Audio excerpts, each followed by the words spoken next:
Custom sportswear and workwear by Baru Sports in Ennis and Shannon. From clubs and schools to local businesses, we design quality gear that looks sharp and lasts.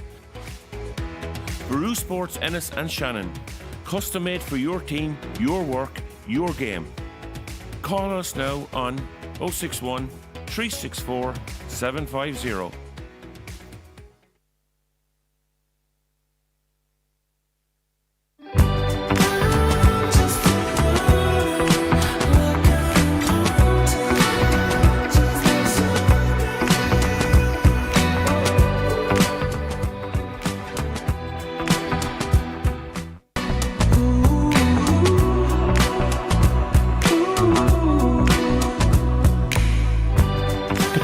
Electric range with 0% APR finance. Since 1990, Liam O'Doherty Building Contractor has been building with trust, quality and experience. From homes to schools, healthcare to sport and leisure, commercial to agricultural projects, we deliver excellence across every sector. Liam O'Doherty Building Contractor, over 30 years building the future of the west of Ireland. Monkswell is a friendly, cosy, lively pub in the heart of Quin village in County Clare, with regular live music, great atmosphere and a friendly staff. The Monkswell caters for all parties, fundraisers and events of all shapes and sizes. Martin Williams Concrete Products Limited is a family-run business based in County Clare, Ireland, specialising in precast concrete solutions for a wide range of industries. Over 2 decades of experience. Established in 1998. They actively listen to customer needs and continuously research innovative ways to improve their offerings. They have a strong local reputation for reliability and customer service, deep knowledge of the building sector, which they're happy to share with clients. If you're working on a building or landscaping project and need durable, locally made concrete products, they might be worth checking out.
Okay, a very, very special welcome indeed to everybody here tonight. And as I said, we're going to welcome here to the GAA headquarters, the fantastic GAA headquarters here. So in association with Clare TV and live stream as well, we're coming to you live across the county, across the country, and maybe a little bit further. We're also going to Clooney, Quin, and we're also going to Éire. So we're coming out live here. We have a couple of very special guests lined up also here tonight. So feel free to join in if you get a chance with the 4 lads we have up here. Okay, do that. So, before we start, I'm going to turn my back and I'm going to see who's going to be the loudest crowd on Sunday. So, anybody here from Éire?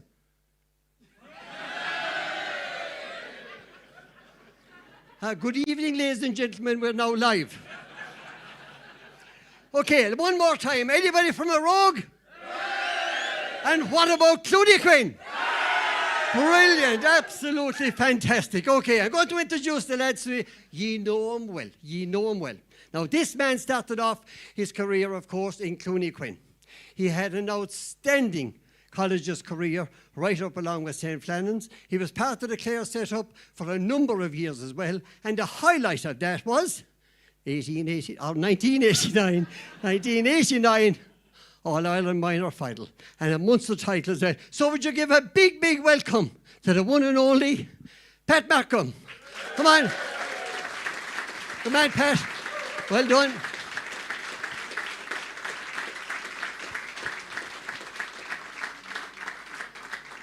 Now, this man, next man, is unique. His grandfather has a statue in Ennacotti in Limerick, right? His uncle was on the great Kerry team of the 70s and 80s, 8 All-Ireland medals. So how could you possibly go wrong when he picked up a hurley for Éire and for Clare? He was absolutely brilliant. 95, 97. Give a big welcome, huge welcome, Stephen McNamara. Bye, Stephen.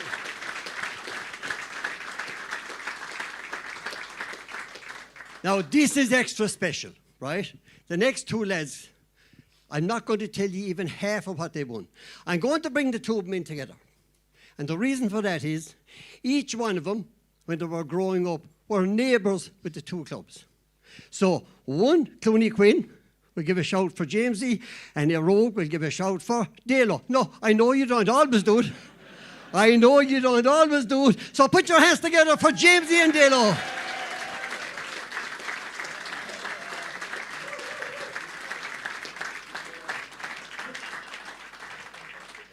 Fantastic.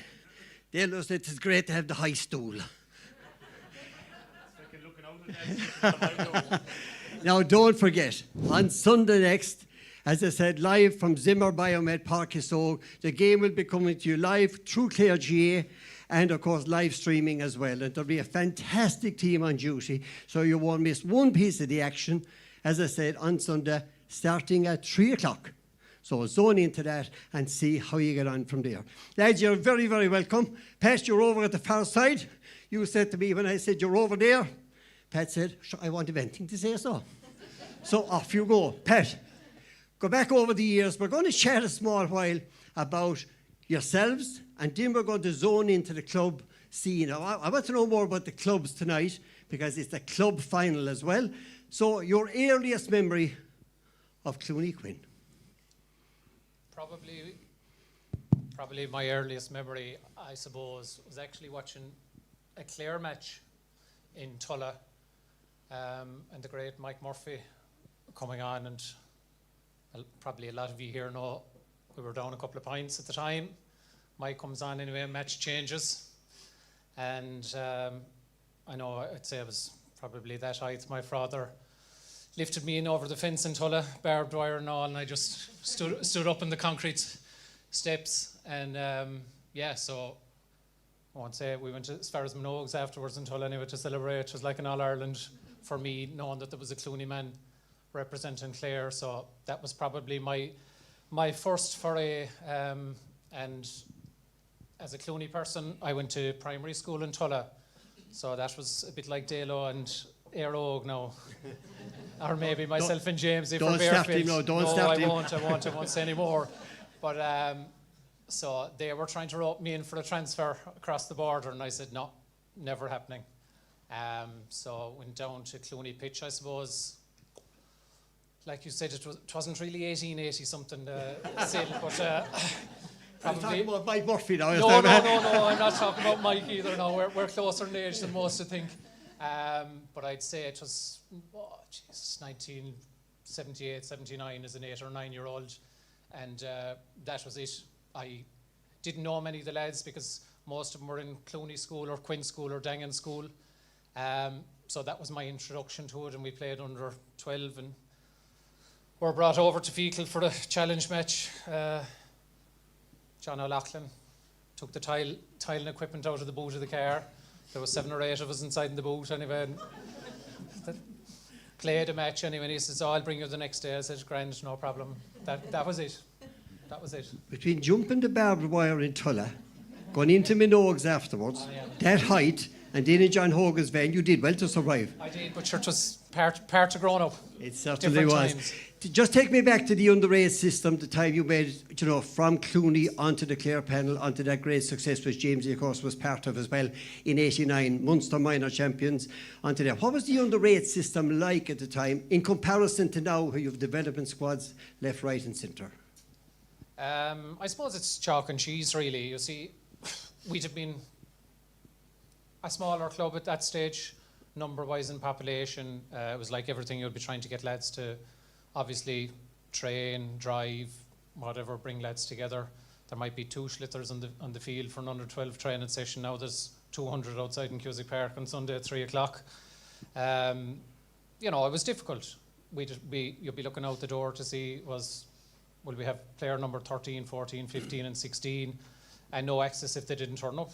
There was no way getting in contact with them. So, and then I suppose I went to Flannan's, and I suppose it opened my eyes. I was playing then with lads from all around the county, Limerick, Tipperary as well. That made a difference. And I suppose the fact that you had access to, I suppose, a greater number of players with greater experience, and obviously Father Willie Walsh, God rest him, Seamus Gardner, Father Jim O'Dowd, John Minogue, Mike McInerney, the list goes on, from my time there. So that was huge, like just the exposure. And I was a boarder in Flannan's, we'd nothing else to do, we'd no food, so all we had to do was play hurling. And that was literally it. The schlitters were played in the alleys until they were in shreds. With all the stories, maybe 1889 wasn't that far out. No schlitters and no food. Yeah. Absolutely. Thanks, Pat. Very good. Stephen, I was just, when I was introducing you there, looking back over your family history, you had to, somewhere along the line, scale the very top, and you did, of course, in 95 and 97. Fantastic family tradition there. Yeah, there was no pressure. No. I suppose if we go back to it, my first Éire, it would have to be over in the park in 1980. And we beat Markham in the championship. I was only 7 years of age, so I can remember us winning it. I can remember the occasion, but what really when I really remember us is 2 years later in '82. And seeing Paddy Bull full back and Joe Barry and Pat Lynch flying down the wing and Petey. And from that moment I said, I want to play for Éire. And always it was that way, and I was lucky enough then that as we went through, I started playing hurling football in the club when I was 9, 10. We went up along, and then in 1990 I was lucky enough at 17 years of age to be sub-goalie when we won the championship. And they've been very good. It's been very good to me. It's helped in everything after that then in relation to we do play a lot of football, play a lot of hurling, and 95 and 97 just beside the boys, and look at Pat. I've hurled against Pat, and look at. I know Tulla tried to poach you, but I know at one stage we tried as well when you moved in beside us. Wasn't going to mention that tonight. I know, yeah. But I just had to remember. Would you keep that here in the room now? So, in fairness, though, we did try, and it was absolutely no way. The closest non-Éire man to the pitch at the time, Baruski. Yeah, absolutely, yeah. So I suppose the tradition has always been there. It's just been in the family. You just get on with it, and the brothers, all of us, we just try and give our best to the club at all times, anywhere we can, and help out. And the club was good to us and have been very good to us when we needed them the most. And that's, very proud of them, proud to be from there. One of the things that stood out to me over the last while, I remember reading somewhere along the line, when you came back either in 95 or 97, because you were from Éire, you were bringing the cup into the town of Innis. And you mentioned that you met somebody or looked down at somebody or waved at somebody at the roundabout. And then you said to yourself, it's the importance of the club, people like that person down there. I think it was Brian McAllister. Yeah. Was it Brian McAllister? I was just going to say... I call him a different name, but we'll leave it at Brian at the moment, okay? Brian McAllister. So... Meet you at 1 o'clock tomorrow, is it? This Sunday. So, Brian, my 2 brothers, David and Eugene, God rest him, the 4 of us would have grown up in the club since we were probably 10. And Dalo kind of handed it over to me. We left Clarecastle after madness down at Clarecastle. They handed over, Mac, you better bring it in. And we brought it in. I remember Skippy Hogan, Skippy running all the way up along beside the bus. And we said, fair guy's great energy. We were wrecked and knackered from all the hard game the day before. So up we were going, and then I see Miguel at the West County, and that's when it came home to me, and that's when I realised, oh God, this is bigger than I thought. We're bringing Lee McCarthy in tennis, and I did get a wobble now, big time, because, oh God, I have to represent the town and straighten up a bit. So I sobered up quite quickly. I had to bring it up then on stage and say a few words. Yeah, I was pretty nervous, yeah. But it's great. It's great to be able to bring it to the town of Venice. I love being from the town of Venice. It's great. Yeah, I just thought it was a fantastic story. As I said, go back to where you started with people like that. That would apply to you, Dalo. I nearly spent as much time in Clarecastle now as you did. I was working, you were living there.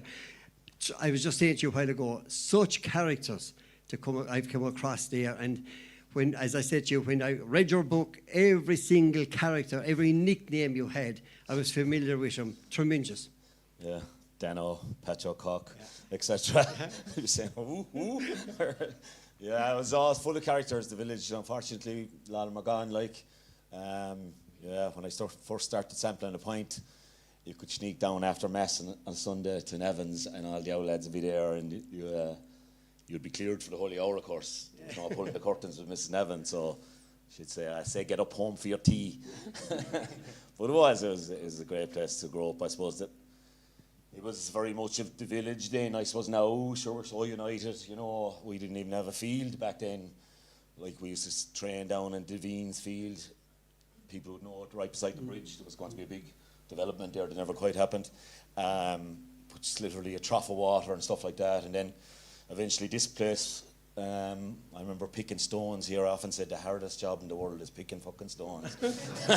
Every Saturday morning, every underage player to pick stones out there. Yeah, I suppose just from being over tonight before I came over, the floodlights are on now in the top field. They came on Monday night for the first night. It's amazing to see it. And I'm the only non-senior club person here, so I'm conscious of that. We weren't going to mention that either. I said I'd get it in first. Big changes down there? Big changes? Mad, Syl, yeah. You know, Monday night, I came in Monday night, and the Astros kind of divided up, I'd say, in maybe mini pitches. Now, it was all hurling and football, like, but Ryan's was in full flow. The I keep saying seniors, the Premier Intermediates were going on to the top pitch where the lights were on, and the minors were coming off, and the bottom pitch, the two junior teams were training half and half, and then I said, Jesus Christ, this place has gone mad, like. You know, so look, we have a bit of hope, I suppose, but yeah, we've kennels, have we pups? I don't know. We'll know more until on Saturday morning, Syl. They've said, well, the last day, they were terrible the previous 2 days, so why can't let us know where we're at. We might come back to them kennels later on. Jamsie, you arrived in Dora Bearfield at a young age. Yeah, 1982 still, yeah. 1982. And I don't know if he knows it, but I think Dad looked at a site in Clarecastle. So we'd a close escape. Like. You'd hardly made it, I'd say, was you? Hardly. Go forward then. So we moved in 82 and... Sorry, Jamsie, there'll be some headlines after this, I can tell you. Jamsie was nearly in the Magpies. Yeah, sure, look at it. And like, we were on the Tulla Road in just up the road from Rosslevin. And like, say, if there was a match on Rosslevin, there used to be heaps of matches played in Rosslevin. You know, you'd hear the crowd or whatever, and you'd cycle down the bike. And it's funny because Christy got to know Mousy Mac. Robin Slither's behind the goal. You know what I mean? Slither go over and they'd be fighting for it or whatever. And that's how I got to know him as well. Yeah, probably, yeah. So, you know, it was just a great place to grow up. I mean, there was a heap of young lads in Rosslevin. Shawnee was only over around the corner. Donald Cahill lived down behind us. Phelim Collins. And I can remember, and actually Ollie Baker, I remember, he remembers himself and Greg, myself and Christy, you know, the first day we landed into Rosslevin to train, and you know, it was kind of, I think these new lads, we'll kind of cut them down to size a bit, but yeah, look at brilliant underage memories, massive battles with Éire. Paddy Duggan would have been involved with the town or whatever, and David Loftus for us, obviously with Éire connections, Denny Keane for Éire, and great battles all the way up, and coming out probably the wrong side of it more often than not. But then look, we beat Éire, I'd say, in a minor final. And it was a huge catalyst for us because it was the first big underage success, and 8 or 9 of those guys probably went on and formed the backbone of the club team that had great success after that, you know. So yes, look at, I mean, we all have so much as to thank our clubs for. And again, the lads were talking about the characters, Mikey Mack, like that now, again, 6 or 7 was in the back of the car, bringing us here, there and everywhere all over Clare for matches. Dinny Mack, used to love going to matches with Dinny because if you won, you were going to get ice cream on the way home. And look at people like that. And you're conscious sometimes, Dale, that they're gone, and maybe we didn't thank them before they went for what they did for us and the legacy that they left. But look at us, the lads have said, I mean, you know, our clubs, you look at the numbers now, you look at the facilities. Obviously, Clooney is and Quin, its population is booming. Our population has exploded. Clarecastles has grown. And if anything, we have different challenges now, nearly. We're nearly more urban clubs than rural clubs. But there's massive work been done. And your man said they're intermediate. We were barely hanging on, but we did, which was hugely important for us, you know. How much hurling experience did you have when you arrived? We say 7 years later, as I was saying to Pat, you know, on the Clare minor setup that won the Munster Championship in '89. How much hurling had you behind yourself before you arrived in Bearfield? Well, look at I came from a Ballynakill national school. There was 40 kids in the school still, right? Into the Ennis Boys National, where there was 41 boys in my class, and I had to hurl. I was in goals, except for the school team in second class, because I had to be, because we didn't have the numbers. But when we started hurling in 4th class in the Ennis National, and Tommy Corbett was in my class, but I would have been miles ahead, I'd say, of everybody at that stage. You know, Tommy was as good as I was, but other than that, I'd say, you know, a lot of the rest of them hadn't the same hurling that I had. But that was because, as I said, I was in a school, you know, in a hurling part of Galway where, you know, numbers were so small, you probably had to play, and you were thrown in at the deep end. The big thing for me, I think, was Flannans. You know, I think, look, I improved as a hurler every year in Flannans, and I'd say Dalo maybe and Pat the same, that you were just been exposed to a different standard of training, you know, a higher calibre of player, first year leagues. You know, you were mad to make it. You know, I mean, I remember my first, and I'm waffling now a bit, but 85, I was in 5th class in the Ennis National, and the cousin Speedy was, I think, on the Harty panel. And we went down 84, I think it might have been 84, 85. And we went down, we were brought down, Dad brought us down to Kilmallock. And 5 buses from Flannans, 5 or 6 buses from the Mon. The place mad. And I just remember thinking, this was box office, like, you know, just.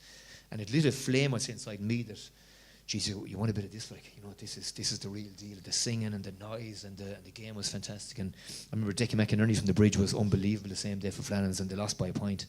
But yeah, look, they're my memories still, and as I said, the club, and then Flannans in particular, I suppose, had a huge part to play with me pre-89, yeah. Yeah, absolutely. Dalo, what are your memories of county final day?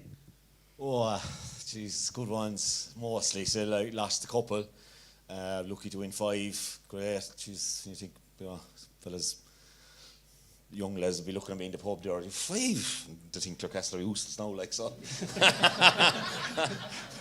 I do have great crack with Pierce Lillis, Pierce from Clare, because Pierce has fucking 4 hurling medals now, like, and this year, all year, he said to me, I'm going to have 5, you know. But, yeah, Syl, yeah, I suppose we went through kind of barren periods. My dad would have played in 49. We didn't win it again till 70, and then we didn't win it again until above in Karen in 86. Couple of close misses. We spoke about 84 out there. So Did we? Yes, we handed it to you. But yeah, once the breakthrough in 86, and you know, then I suppose we won the 86 and 87 championships senior, but we won both minor A's as well. So there was a crop coming, and it kind of sustained us through that the period of the 90s. Probably didn't win as much. We were cocky. Couldn't do back to back or anything, like, because we'd be at this club and we'd get beat again, like, you know. But we had a good team. I suppose 4 or 5 teams kind of dominated the 90s. Not that other teams couldn't beat you, like you beat us in 98, and Cameli could certainly beat you. But it was usually ourselves, them, the Bridge, maybe Shannon. But 4 or 5 other teams could take you out on a given day, even. Geez, O'Connor were a serious team then, like, if you met them. You know, there was great competition, and of course it was a great time for hurling. But the county final, when you got into the county final, oh Jesus, the rituals, fucking graveyard had to be visited to look for the bit of luck. Down the quay, I don't know why I went down the quay. 'tis Mondays, I'd often thought to go down the quay, pet myself. You know, the whole thing, walking down the village with the cannon, and my mother would be out, God be good to her there at the wall and Madden's Terrace, and you'd have to go over and give her a hug. If you do any time in the 12 months, you'll give her a hug, like. Mothers and my mother's Not vintage. even at Christmas, like. No, they didn't hug you really, like. Once you were gone into secondary school, there was no more hugging, like, kind of, like, you know. You get more, you bold bastard, get up to have your homework done. But they were magnificent days, and they went on for days as well. That was great, you know. And Stephen, as I said, you know, when you went back to 1980, you said, I'm going to make this onto the Éire team. And again, you experienced that as well. Again, huge from a young player's point of view. Yeah, it kind of took us a while. Like we were there in 1990. Tommy Carr with Colin Lynch, myself, we were 17. Of course, we thought, you know, I see McNamara down there. We thought this was going to last forever. We're going to have great times. And we were beaten semi-finals, I think 94, 98. We beat the lads, Clare, they were Munster champions, and we didn't make the final. 99, I think. Was it 99 we beat you? I think 99 we beat yourselves, Jamsie. You were our Ireland Club champions. Yeah, 99, yeah. Well, you did beat us in the minor final 90. We made you, like, but so they beat us, and then we finally we got to the final in 2000. And what's kind of ironic at the time was that we beat Dunbeg on a Sunday to win the football, and then we were meant to get 2 weeks of a break, but the bridge conned us, and we had only got a week's break. No shock there. Do you remember the control of the county board at that stage? I tell you now, there's some fair grenades. There's some fair grenades being thrown tonight now. Yeah. So 25 years ago we were going for it as well, and the bridge beat us in it. And look at, there were great times. Like it's great. Like Dale was. I'm delighted he actually said for the first time ever he's cocky in the fume, because Dale could not shut up on a pitch. He could not shut up. If he didn't, I actually thought it was a compliment when he called me certain names. He put my chest out further, and he didn't even know I was doing it. It wasn't Ryder Cup level. So yeah, we great. Like what I'm delighted about when I come into here is that the friends I have. A lot of us played in the 2000 hurling football finals, like Barry Keaton, Tommy Carver, Francis Corey. They were still Tiggy Line. Tony McHenry, we'll all probably meet up on Sunday and go over to the park together, but to have those, and Bits, of course, Brian McAllister, I had to let know it's Bits, right? So a lot of us are going to go over together, but we have those memories since we were 10 years of age coming through the club. We were lucky enough to play finals in both. Unfortunately, we didn't win the hurling. Just pray to God we put it to bed and allow Micheál Glynn not be the last captain to win it, because he does get stressed, and the hair is definitely falling out at this stage of Micheál, you know. He's really panicking and worrying about it. And he'd end up looking like me, you know. 26 will be all right. Okay, Pat. I know you're next. The lad in 42 is hardly alive, is he?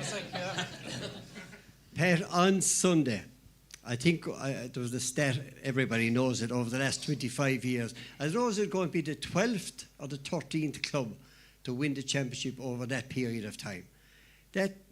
When you look at other counties, when you look at the role of other across the board, both in hurling and football, that must be right up there with one of the most unusual facts in any county as regards winning championships.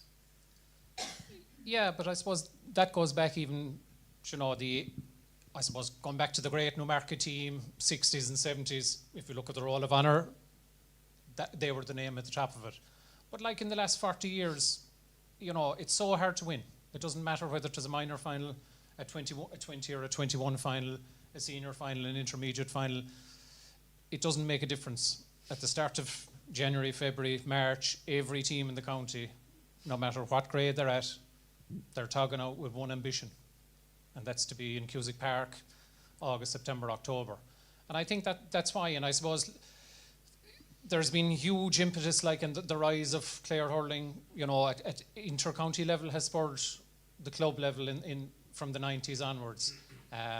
So it might be a few years since we won it, Stephen, but you can hang on one more, you know. Thanks for mentioning 42. Thanks for mentioning it. But no, but I mean, it is amazing, like, you know, but as I said, every club wants to get there, and there's only a puck of a ball on most days. You know, as you said, Pierce Lillis is 4, and you're like, Jesus Christ, and he's only out the road.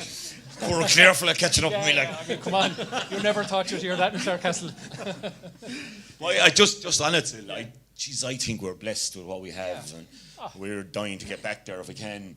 It might take longer than this year, but Jesus, the Clare Championship, like, it's just brilliant. There'll be lads asking me, and we do the podcast, and Landers have been nearly narrowing down the Cork Championship to 2 or 3, and I'd say, Jesus, I'm the clue will win it. 8 or 9 teams could win it. Like, I'd have probably had Fecal maybe 7th or 8th in the pecking order in my head last year, and they came out and won a great championship, you know. And it's fantastic for Brian Lohan and his selectors as well. Imagine, I know we'll have a right battle with them in April, Waterford, when they come, but like, you're looking, you know, Ballygunner are going to fucking win it, and you're trying to scrape around looking at the other clubs who put up a good show, whereas we know every day we go into the park, or even if we're streaming the games and we're watching them and watch them back late at night after finishing up watching, and fill a pint in a bag of potatoes and watch back the game. It's brilliant. And I just think it's incredible how tight it is, and how hard even the quarterfinals, who'd even come out of the groups, were savage like. So I think it's a great championship we have. I think the other thing, Syl, if you know, if you're a youngster now, 13, 14, with ambition to play it, and you're going into the park on Sunday, and you're seeing Shane O'Donnell, Peter Duggan, Ryan Taylor, David Reedy. If you're at the semi-finals, you see Conor Cleary, you see Tony Kelly give a master performance. So if you're a youngster looking up, I think it's only good for Clare Hurling. It's only going to improve, and a lot of people from other counties are going to come on Sunday to see, because these players are playing. I'm not knocking any other players are there, because look, without them you can't make up a team. But it just shows where we are as a county now, and the potential and the talent that's out there that kids can come and watch, and it just drives it going forward.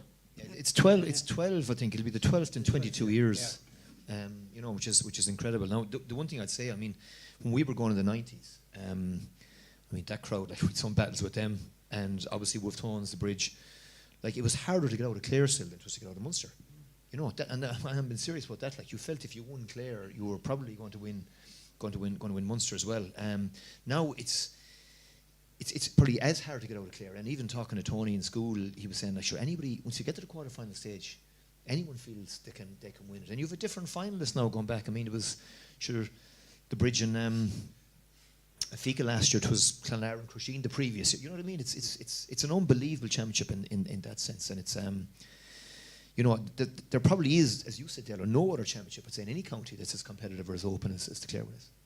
I think Syl, a great one was right through the 90s. It was nearly knockout from straight knockout. Yeah, nearly all the 90s, I'd say.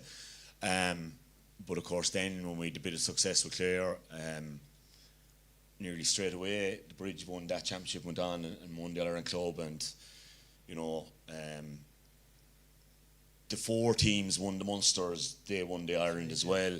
I think Loughlane was kind of coming back for one more year in 2000, his last year, you know, and some delegates stood up at a county board meeting and said, like, our club players are not getting enough games, it's not good enough what's going on in this knockout, and that we won't see him from one end of the year or the other because he won't allow us get access to our players for a Clare Cup game or anything like that. And he was in the meeting because he had told him he was staying on for a year, and he says, all I know is everyone that wins Clare wins Munster or the All-Ireland. He says, I don't know what you're talking about. He says, you never had it as good. You know, but he was the power. Yeah, absolutely. Before we move on to the big event of the weekend, James, just go back there. I'll just tell you a story about the quarterfinals. As I said, 8 teams. I was in a building, a man very interested now in GA, and he did a survey of everybody that came in over the week previous to that. And the first question, come here. He said, who's going to win the hurling championship?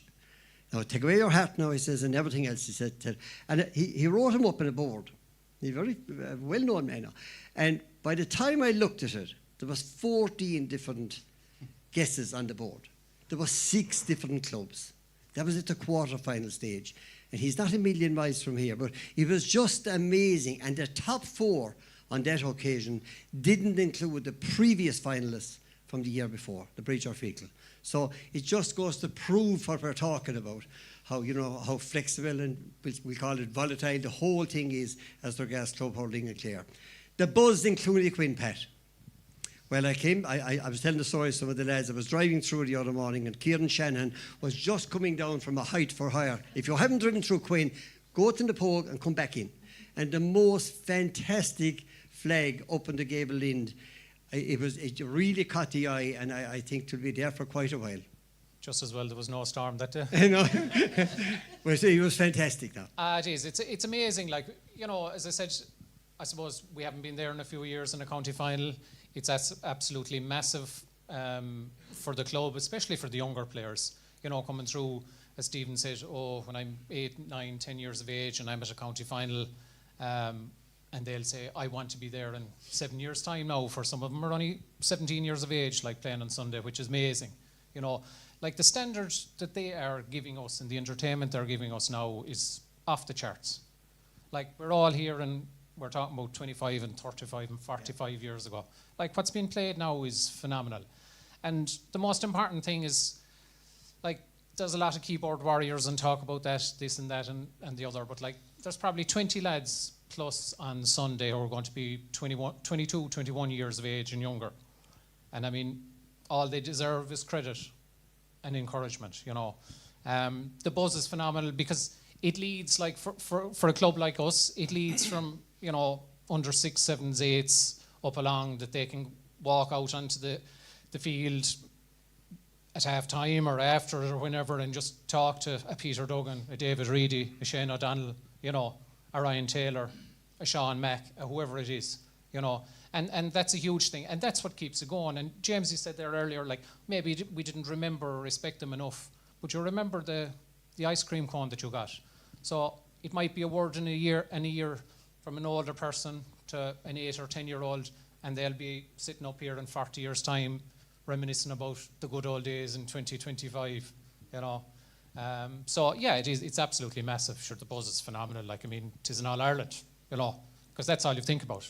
Cusack Park on county final day, doesn't matter what the age group, under 12, 13 or senior, intermediate, it doesn't make a difference. You know, it is in All Ireland for the whole parish, like, that's what it is. The same applies, no doubt, Stephen. The same applies in the town of Ennis. I know it's a bigger town. I know it's fantastic success over the last couple of years with the football championship as well. But that hurling elusive title, I'd say, would be more than welcome. There is an added pressure as well, because, you know, when I was growing up, it was hurling. So the football has come along and it's a bonus, and we're getting a lot more players playing both, and it's becoming a much bigger club. And then you have the Camogie ladies all join it. So like, it's just a much bigger club than I grew up in. Like, we were just, to be honest, we were a small club in a big town back then. Now we're a big club in a big town surrounded by a bigger environment. Yeah, we are all excited. And it's I see my niece there, she's 9 years of age. She can't wait for Sunday, and supposedly they're playing ball before it. And I've my mother 81, and she can't wait for it. You know, it's all age groups. This is for all of us, like, and you know, it's a serious monkey. I know you're looking at 42, but like, this has just gone on so much for us, like, and we beaten then 92, 2000, 3 years ago, like, you know, the hook and Shane from Tony Kelly, like, and you're looking at all these things and you're saying, are we ever going to get over the line? And every year is putting on more and more pressure, and I think we'd all just, like, we just really want it, like. Yeah, there's no question about that. And Dale, you know, as I said, it doesn't make any difference what you have won along the line. Sunday is a whole game, stands on its own. There's no question about that. And okay, the memories are fantastic, but the biggest memory you're hoping will come up on next Sunday. Oh yeah, you know, Pat hit the nail on the head there. It's your All Ireland. I was every bit as nervous before all those county finals as I was any Munster final or All Ireland final we played in.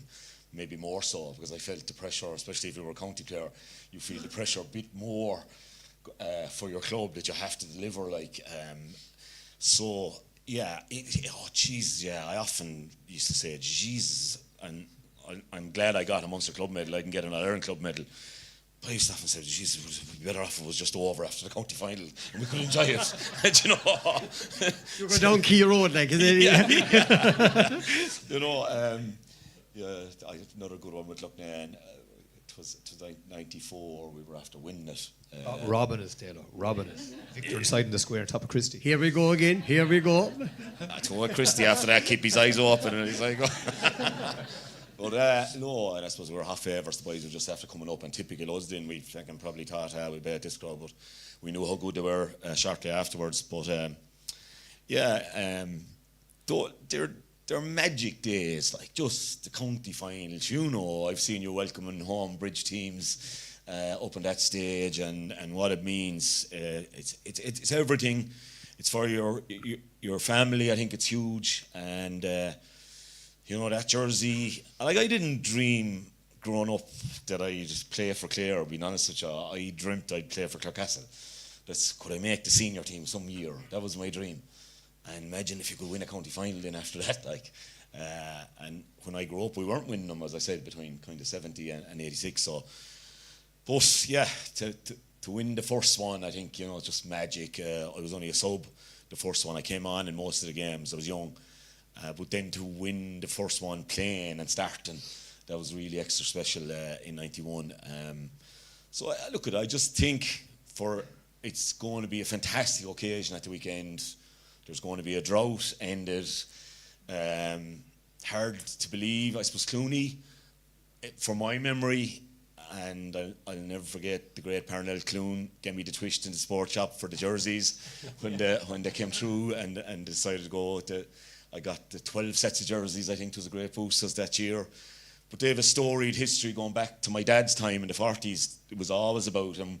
We had Gobby Good team as well. Father McInerney was our parish priest for years, and he would have played. And listening to my uncles and all, it was always how good Clooney and Scariff were back then. And they would have been, I suppose, not always. Quin had their own team. I remember him wearing the blue jerseys, the Dublin jerseys Quin used to wear. So, but that they're kind of a common force now at underage. I mean, any time. I think we managed to beat him in the minor quarter-final the other day, and I was nearly saying to Hickey, Jesus, we beat Clooney in the minor. No, and that's the reality where they're at. Townies are the Townies. They'll always be. Since I moved west, I have 3 Shannon Gale's daughters. They don't even associate with Clarecastle or Kilmaley. They're Shannon Gale's women. Since I moved west, I would say, if I was doing this when I was 19 or 20, I'd be saying, Jesus, come on, Clooney. But now I am easy, or Syl, I suppose maybe like the old song, it's nearly over now, and now I'm easy. And I think it'll be a great occasion either way. I wouldn't mind seeing the Townies win it all. It'll be incredible to see Clooney win it as well. But I think what a game of ball we're in for, and what a crowd that's going to be there. And I just can't wait for it. I'm up in Armagh Saturday night. We're twinned with a club up there, Cullens, in the city. And it would normally take you 3 days to get home from that one, Syl. It's their 80th anniversary. They're a great old crowd, but I'd be down the road good and early. I told Jim Kirk today, Jim, I'd be in bed early and I'm only on bottles. Did you notice he didn't say I was in the bottles? Jamsie, the one big difference I find between county and club is exactly what we're talking about tonight. The county, it brings the whole county together. It's the success, it's the excitement, it's the coverage, it's the glamour of it. The club brings much the same, but it also brings fantastic stories. It does, Syl, yeah. And I suppose for us now, like, when we're gone from the success, maybe, it's you probably appreciate it maybe all the more. And I mean, look, we were in the intermediate in '94, and had some battles to win the intermediate championship. I mean, I got my education Dale out in Tulla, Whitegate, and generally East Clare teams baiting you, you know what I mean, and skinning you alive out there. And first year up, we got to the county final. Shocked the Rogue, Bombs and Ruski. You were probably playing that day as well in '94, and got to the final and could have won it. And then got knocked out in the first round by a point and 2 points to Clarecastle the following years, and lost another final to them in '97. So when we won it in '98, I mean, fell over the line against Kilmaley playing poorly. It was just relief that we finally got over the line. Probably enjoyed beating the Bridge a bit more the following year. But I played in 6 finals still and won 3, lost 3. And probably, as I said, appreciate them all the more now. And what they meant to I suppose, look at the people in the club and the people that line the pitches and do all that stuff. And I know it's maybe cliche stuff, but listen, they live and breathe. The GA is is everything to them, and you represent them, you know. And you know, I suppose look at, you know, my dad passed away a few weeks ago, and you know, I remember he always had a soft spot for Éire. And I remember giving out to him once, I know Éire were looking for sponsorship, but you can't be sponsored. Bring the fruit and veg off him, like. And he put me back in my place and said, look, we made our live in the town of Venice. And I mean, sure, look, he'd have massive banter with Logie Griffin and you know, Jack Heaslip, Johnny Guerin, Michael Guerin, brilliant Éire characters. And any time they ever came looking for money, Dad would put the hand in the pocket, you know. So in some way in me, there's probably, I feel maybe an obligation to Dad now that he's gone to kind of nearly subtly support the townies, but I you know, the neighbours out the road, like, I mean, my brother-in-law is as the Clooney flag flying. Hold on a second now. You'll have to. Nearly fell off the chair as well, Pat. Did I say there was the referee down there? Read back there a second now. You'll have to ask your brother-in-law about the sponsorship instead. The brother-in-law is the Clooney flag is, as I said, flying high, not far in the middle of the town, not far beyond Gortine, and he's now in the town giving it socks to the townies. But yeah, look at it's for either team, and I think particularly for Peter on one side, and Shane on the other. You know, and look at obviously Ryan and David have been fantastic as well, but those guys have given a decade of service to the county, and I think all of Clare, you know, whichever one of them, you know, lifts it on Sunday, there'll be a real joy for them, you know what I mean, given, as I said, the service they've given to Clare over the last 10 years, and it's pity obviously that one of them is going to be equally disappointed. You've been there doing that at the highest possible level. There'll be players coming in on Sunday, you know, outside of the Peters and the Ryans that we know, very young players. What advice would you give to those lads? I think Max said it earlier, or was it Pat, maybe played the game and not the occasion. Yeah, sure, look, I mean, I've seen, sure, look, a lot of them have been true Flannans. You know, Robbie Loftus was outstanding for us in the Harty last year. He was our best player. James O'Dwyer, you know, was on the panel. Marco, Luca won a Dean Ryan a few years back. And then on the Clooney side, I mean, Sean Mack is some yoke, like, in the full back line. And Dara's getting a goal a game, nearly, you know what I mean? So, Pat Finneran, you know, Jerry O'Connor, who hasn't been in Flannans, Matthew Corbett, like Clooney, they've won 2 of the last 4 minors. Jack O'Neill, my brother, my young fella is living with John Cahill in Limerick. You know, Fergal is down there somewhere tonight. So, I suppose, sometimes I said to Sean Mack during the week, I just met him in the corridor, that sometimes if you can win one early, Delo, you know, when you're young. I mean, it took us, like, we got to the final the first year, so it took us 4 years to get back there. We lost 2 finals before we won it, and you know, 2 other disappointments.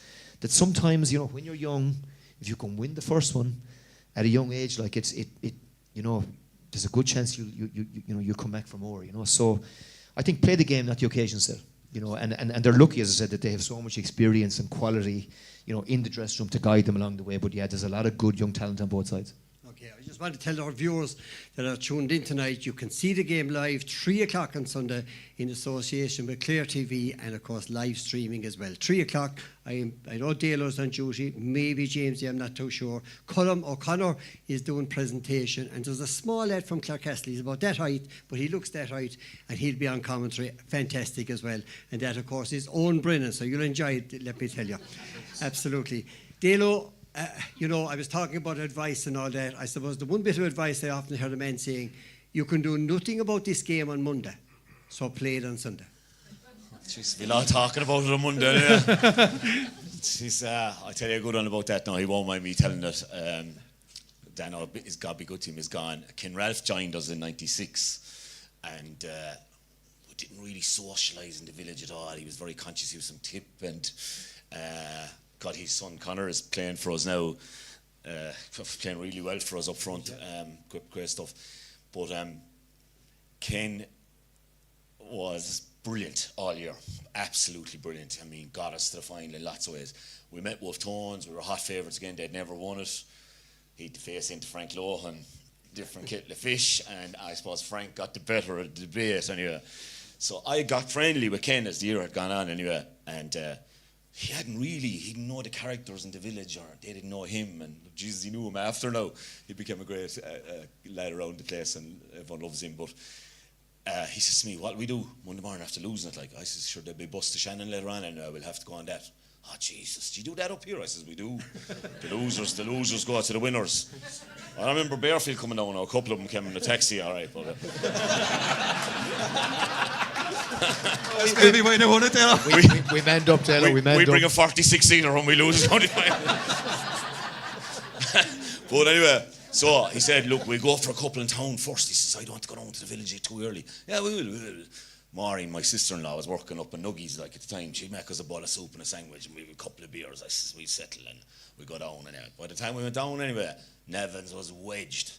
And I actually hurled a good enough game. I often had bad finals and we won them. But I actually hurled okay against Shannon and we lost it. And Dano was in his seat along the counter. John Maloney was his name. Some of you know, he's a great character. Yeah. He was more into greyhounds than hurling, but he knew everything. He'd be at no match, but he'd know everything. And he was sitting in his usual seat at the far corner, and there wasn't room to get in, but Ralph was beside me. And sure, Dano didn't know Ralph from the screen behind me there, like, you know. And, Jesus, he says across, and he'd get silence when he talked, like, you know. You were the best of them, dog. He says to me, he was calling my father dog, you see, and he was friends with my father. You were the best of them, dog, and too often I'd fucking praise you. He says, oh, Jesus, tisn't, I said, like, you know. So I let it lull again anyway, and then there was a drop in the conversation again. I says, what you make of your man from Tipperary? And he says, put the stamp in his forehead and send him back. And I said, Dano, Quin, Dano. And do you know what, Syl? Till the day he died, they were like that, the two. I squint there, the two of them would be above at the counter sitting together chatting away. Oh, he ran out to the toilet. He was nearly fit to box me when he came back in. Which was great, man. That's what I keep saying about the clubs and the stories. Pat, where are Clooney Quin going to win this on Sunday in your mind? Thanks for the easy question. That one. A bomb. Well, hopefully Jimmy Curry will win the toss anyway, and we can decide which way we'll go. Look, I suppose like everything, there's 14 other clubs that would like to be there, so we have a 50-50 chance for starters. You have to expect on the day that the unexpected may happen. The lad that got you to the county final may fall on his rear end, and you know, so it's just everyone really. I mean, go for another sport that occurred last weekend. Friday, great. Saturday, great. Sunday, you're clinging by your fingernails at 11:30, 12 o'clock at night, hoping for a putt to sink. So that's what it is. It could be the player that has maybe played 5 minutes all year might come on and just make a hook or a block, James, you know, as you said, like a Tony Kelly getting a hook in, you know, or it was Stephen, sorry, who said it. So, and you have to expect that between both panels of players, both are inexperienced in a way. Like, I know, Éire, you were there 2 years ago, but in general, there's a lot of naivety as well that's going to be shown on Sunday. And then you're hoping for your more experience, we won't name their names, but those 4 or 5 lads that have been around, and you can put Danny Russell in there because he has given unbelievable service to the town for 10 plus years. Like, I mean, you can just land the ball anywhere in the pitch, wind or no wind, and he's going to throw it over. Like, so you're hoping then that the younger lads will maybe take a bit of inspiration for what they've achieved all year, and that they'll grow and have broad shoulders and say, right, I'm ready for this battle. And they've a lot of hurling done, you know. At Clare development, I think, has been huge for them as well, and it has given them that confidence to go out and play. And some of them have played with Clare at minor level as well, you know, which is massive. And they're going down to places like Páirc Uí Chaoimh and Dungarvan and Fairfield and Thurles and Nolan Park. They don't fear anything. I think that's what I see with the younger generation now. Like, because they're playing more and more and more. Okay, they still need encouragement and they need the older fellas beside them, like, to give them the guidance. But, you know, quick word in the ear from somebody like, you know, Shane or Peter or Ryan or David or whoever, and they listen, and they do listen, because they're mad. All they want to do is win. They're mad for information, mad for guidance. Asking me where it'll be won, I can't answer that now.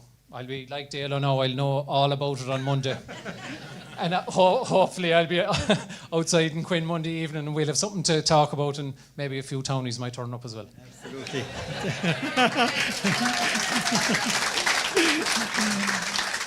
I was told by a friend of mine out in Spancil Hill that if they win it, he'll open it for one day only again. We might even open Duggan's as well now. Norries. We get Norries as well. Jeez, we'll never get out of Spancil Hill. I remember a great comment one time from a manager. You know yourselves, you've all been there.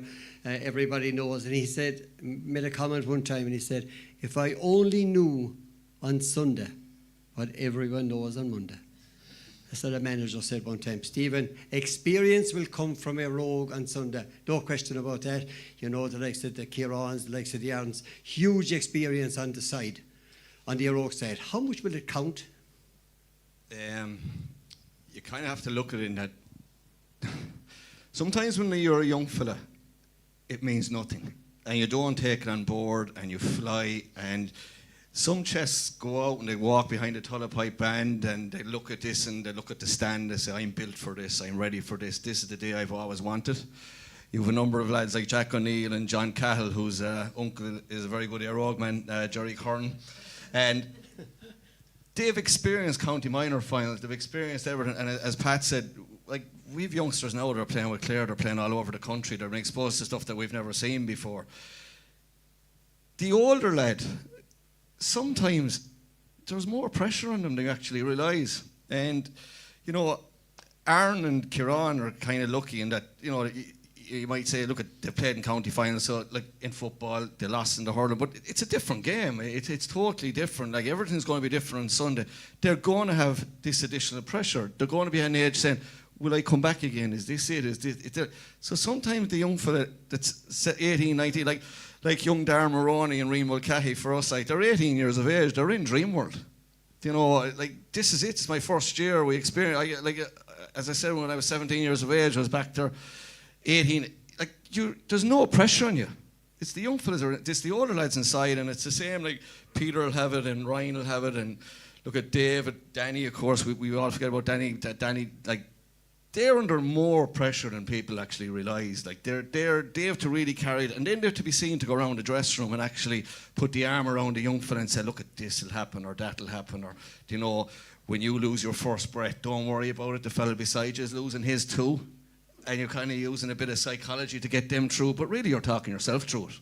And I just for all of them, it just can't come quick enough on Sunday and get the ball thrown in and let it off. And then let's just see how it happens. I feel with 5 minutes to go, there's going to be nothing in this game. Nothing in it. And that's the way it's going to be. They're two well-matched teams. I've seen Clooney Quin against, I've been fortunate enough to see them against, in the flesh, against Éire Kilnamona. I saw them last day against Ballyea. Like, up front, they're well able. And I've seen us all year as well. Down when we played the Mark down in Clarecastle, Wolf Tones. These are well-matched teams. These are the two best teams in the county. So I just can't wait for the ball just to be thrown in. Let them off. And we might meet up on Monday and discuss it. Absolutely. Now, we invited questions there from the viewers online. And between the 4 lads on the panel, who was the clearest? Cleanest. Between the 4 lads on the panel, who was the cleanest hurler you ever marked? Yes, Well, it would be easier question now if it was the dirtiest. Oh, that's not fair, Pat. Syl, I just interject on that. There's a great story that Colin Flynn was rubbing apparently Joe Rabbit one time above Nathan Roy, and Colin must have said to Joe, who was the dirtiest player you ever marked or whatever? And Joe, without doubt, Shawnee McMahon. He intimidates you physically as well as mentally, right? And he was telling, and I know it was Flynn telling the story, it was Shawnee telling the story, but Frank Lowe interjected, he said, Jesus, Brian will be disgusted.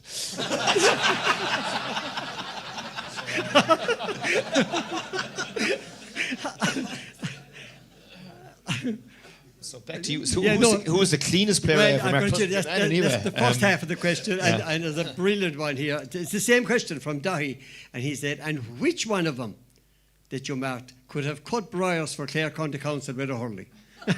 So there's your best and dirtiest player. Jamsie.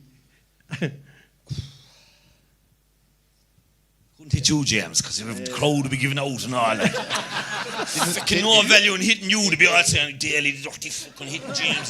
He's the cleanest player on the field. Like, it wouldn't be at that. It didn't stop Shido. Listen, to be honest about it, Syl, I mean, like, even in Clare, I think it's one thing about Clare Hurling, the Clare Club Championship, right? Like, look, we had it hot and heavy with Clarecastle, we had it hot and heavy with Éire, whatever, but there was never any real malice, or, you know, it was physical and it was hard and it was tough, but there was never, I would say there was never real dirt in it. You know, that's the one thing I'd say, and it never, like, it certainly never carried into the Clare dressing room. And you'd hear that said about maybe other counties, you know. So, like, look, in my career, yeah, there was an odd maybe fellow you came across, but by and large, like, the game was played in the right spirit, and you know, there's nobody. I mean, look what I saw. Doyle was capable of throwing a fair dirty belt in his day. I remember one day outside, particularly at club level. One day out in O'Connor, but I could play in O'Connor in the Clare Club Championship, and Christy, myself, Shawnee, Donald Cahill, we're going to Scariff today to see this, and Doyle should have been sent off, I'd say, about 3 times before he was finally sent off. And he was sent off and then stood out behind the goal with his arms folded in the middle of the Bodike Ultras, you know, probably feeling very aggrieved that he had, I'd say, half cut the head off David Ford, but no, I like Lohan on his day as well, I suppose, in training maybe more would maybe exact a bit of retribution, but no, I listen. I think that's from a different era, Syl, from the one I played in. Absolutely. Dalo, who's going to win on Sunday? Oh, Jesus. I told you I don't mind, Syl. Yeah. I think the Townies might get over the line. I thought against Ballyea, is it 3 years ago now? It is 3. It was really left after him. Now, you could say a bit the same with the 17-1 McClooney the first day, but of course the bridge, I suppose, opened the shoulders a bit more the next day, Gilly, I suppose, especially. I just think that one, you know, they looked like they were in control and it just slipped away from them, and maybe they'll edge it. This, as TJ Ryan has a great statement on the podcast, this is like the deaf dog, hard to call. You know, and it is. You know, I thought, I watched the quarterfinals intently. I wasn't at any of them, Syl, but I sat down and watched them. I even my notebook out. And I had the best team in the quarterfinals were Kilmaley, because the Bridge don't get beaten that easily. Like, you know, no matter how poor a Bridge team it is or whatever, they don't get beaten like that. And I thought Kilmaley were really good, and I thought Kilmaley might win the championship, I have to say. And Éire rode their luck. The goalie was man of the match, but they got there, you know, which is nice going into a final maybe that you didn't really hit the heights. Whereas Clooney probably wobbled a bit in the group, weren't hectic against Broadford maybe the first day, finished well, could only draw with Corofin, like, who were ultimately relegated, and then, you know, I think they saved their best for the last day. I mean, to beat Ballyea and Tony scoring 114 is some going. You must be playing well if that's happening. So, and they did. They hurled really well, and like if Dougie, which he's quite capable of, goes to town. I mean, Éire have, you mentioned the 2 boys, full and centre, they're hardy boys. Russell and Fitz, like, they're hard men. If they can get a handle on Dougie, it goes a long way. Shano hasn't hit the heights yet in the club championship. Fierce glimpses of it in the quarterfinal, all right. Maybe he's, you know the way we all say Shano is so too decent with the ball. Maybe at club level that hurts you a bit more, because like, if he's so decent with the ball at county level, he's probably giving it to Dougie, or, you know, he's giving it to Mark Rogers or someone, and they're lethal. At club level, maybe, you know, let's face it, the standard is lower, so he might be as well off going in himself like he used to do maybe when he was younger. And I think if Shano is held as well as Kilmaley hold him, Clooney will get over the line. But if he produces a big one, and I'm not trying to put pressure on him, he doesn't watch any of this anyway, I don't think. He's a bit bothered, he's looking up at the moon there or something. He won't be getting nervous over what I'm saying about him anyway. He should be fucking playing with us if right was right, and they know it. They're down to the 2. They did a great job bringing him up. Whoever abused him at that first under-7 session, that he came down, he says, I might go to a rogue next week, ma'am. But you know, like, it's not Shane Olby, it's chilled axe, but I think the point was very well made. You made it, James, like the two boys, I suppose David and Ryan will be there longer, even though they'll want to win one as well. But the two boys have given so much to Clare and what stars they've been, and it might just come down to that. And then again, as the point has been made elsewhere, someone could just have a Mayor cornerback or full back or even in goal, just have a Mayor, and that can happen. Like Dara was as good a display of goalkeeping I ever saw, and he rightly got man of the match in that semi-final, and you just don't know the next day. There's fierce pressure, you have to do the same again. I'm not trying to jinx anyone here at all. I just hope we get a great match. It'll be a great occasion at the end of it, no matter who wins it. If the Townies win it, no doubt, if we're doing a bit of analysis on the sideline, James, I'll definitely get it anyway. They'll probably have more sympathy for you. But look, I had great battles with Éire, and when I started hurling, kind of breaking on, coming out of 16, 17, there was what an Éire team that was, with the Sean Heathslips, the Decky Coots, the John Russells, the Bombs, all them fellas, Petey Barry. Jesus, I remember them beating Clarecastle in 83 and 85 in the semi-finals. And I was devastated, Bernie O'Brien and all those lads. They were a great team. I often think of Pa Lynch. We went across, I'll tell it quickly now because I'm going on, I know. After winning the back-to-back, we went to London, and I wasn't really drinking. I was a late starter, but you made up for it. I did kind of. And a late finisher. It's more reputation than anything else. Just as he talked to me now, I can tell you. But anyways, we went over to play. Well, it was a weekend, sure. It was a booze basically, but there was a match organised with the Desmonds, who had a fierce Clare connection. And who was playing wing forward for the Desmonds? Only Pa Lynch. And they figured I was the best man to go marking him because I wasn't drinking. For your pace, is it? And we got right slip. Jesus, he reddened me. I remember him hating me at half time. Just saying, well, you weren't drinking at all, you cop on. He says, one each time marking him. I says, it's fucking like fucking Usain Bolt, and we hadn't heard of him yet. But he was lightning, like. Yeah. And what a player he was. So I grew up with looking at that great Éire team, and Clooney would have been, not in that position when I was growing up. As I said, I listened to the folklore, but in later years, as I said, what a force they've become at underage, and that will come true. It will come true. I think both teams will win a championship in the next 2 or 3 years. Very good. Final word to you, Jamsie. Yeah, look at it. It's toss a coin, Syl. I mean, I think if I was in the Éire management, then you have to find a way to get O'Donnell on the ball. And arguably, we haven't seen maybe the best of him, or how explosive we all know he can be. So for Éire to win, even you look at Bellier was saying, and the amount of ball that Tony gets, they're looking for Tony all the time. And I just think that Shane can't afford to be peripheral on Sunday. And I know, look at he's obviously a ball winner and he plays a particular role, but I mean, I'd love to see from an Éire perspective if he was on the D, getting the ball bounced in front of him, And I think Clooney have some really good young players, and they've had success. These guys have that winning kind of mentality. It's literally, sir. I think it is toss a coin, but I think whoever of the big guns, really fires, whether that's Peter on one side or whether Shane on the other. And I think Ryan Taylor will be bursting a gut as well to play well. Jack O'Neill hasn't maybe played as well as maybe he'd want, and those guys will have a bit of extra fire in the belly then going out to perform on Sunday. And you can know the character that's in those guys. They'll want to make a big impact. But for me, if O'Donnell fires, we all know, you're not player of the year for anything, and he's capable of producing that X factor and that bit of magic. But he'd have to play well, I think, for Éire to win. Yeah, but isn't it great to be able to talk about hurler of the year, all stars? We're sitting here can't wait. Today's it's only Thursday night, and it is absolutely fantastic. The 30 odd players that'll be on that pitch on Sunday. It's just a joy. You just can't wait for it.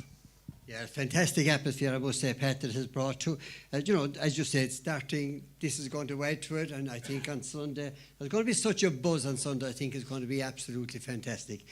before I get a round of applause for the lads here, I just want to thank a few people here tonight on production down there at the right hand side. Raf is on production, Quin is on social media over here to our right hand side as well. Also to Michelle and Leslie, thanks very much. They were here to greet us on the way in, and as I said, and a special word of thanks to Éire and to Kieran here on Clare GA, and a special word of thanks to Deirdre, who announced during the week she's moving on, but she's done a fantastic job as a over the last several years.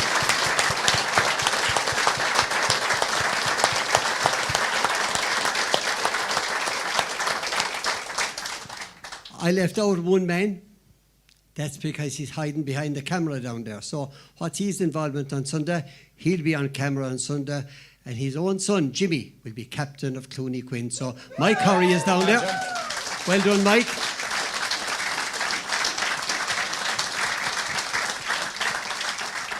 So before we finish up, I reckon the crowd here are going to go for who's going to win on Sunday?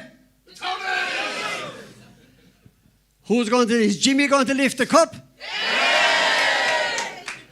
All will be revealed on Sunday. 3:30 throw-in, 3 o'clock on Clare TV with Stream Sport as well. And as I said, a fantastic panel, and looking forward to Owen on commentary as well. Once again, will you give a big bull of buzz to Pat Markham here on my right-hand side? Give him a big bull of buzz.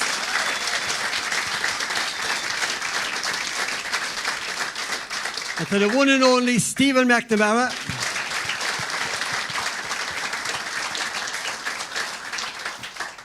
Big bull of buzz to Dalo. And, of course, to Jamsie as well. Give him a big bull of us. They were fantastic. Well done, lads. Thanks a million. Fantastic panel. Fantastic panel.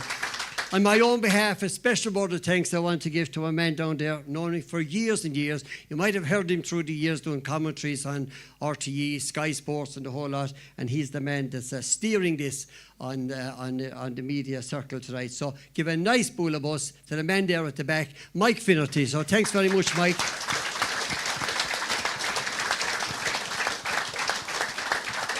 So as I said, tune in on Sunday, 3:30 throw-in, 3 o'clock Clare TV and live streaming, and hope you enjoy it. And at the end of the day, somebody's going to take away the cup. Will it be on Sunday or will it be 2 weeks later? There's a hint in there somewhere. Thanks very much, and I hope you enjoyed the night. Thank you.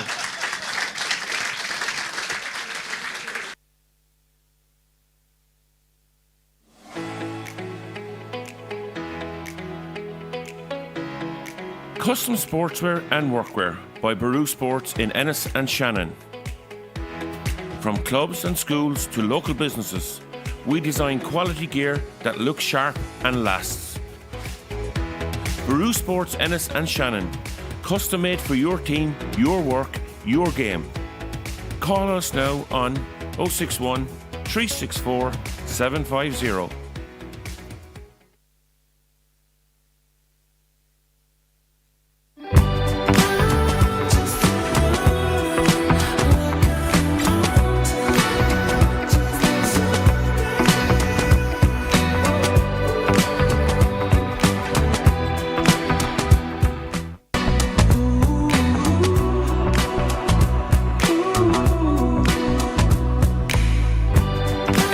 Electric range with 0% APR finance. Since 1990, Liam O'Doherty Building Contractor has been building with trust, quality and experience. From homes to schools, healthcare to sport and leisure, commercial to agricultural projects, we deliver excellence across every sector.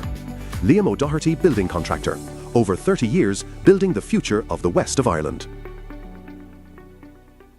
Monkswell is a friendly, cosy, lively pub in the heart of Quin village in County Clare, with regular live music, great atmosphere and a friendly staff. The Monkswell caters for all parties, fundraisers and events of all shapes and sizes. Martin Williams Concrete Products Limited is a family-run business based in County Clare, Ireland, specialising in precast concrete solutions for a wide range of industries. Over 2 decades of experience. Established in 1998. They actively listen to customer needs and continuously research innovative ways to improve their offerings. They have a strong local reputation for reliability and customer service, deep knowledge of the building sector, which they're happy to share with clients. If you're working on a building or landscaping project and need durable, locally made concrete products, they might be worth checking out.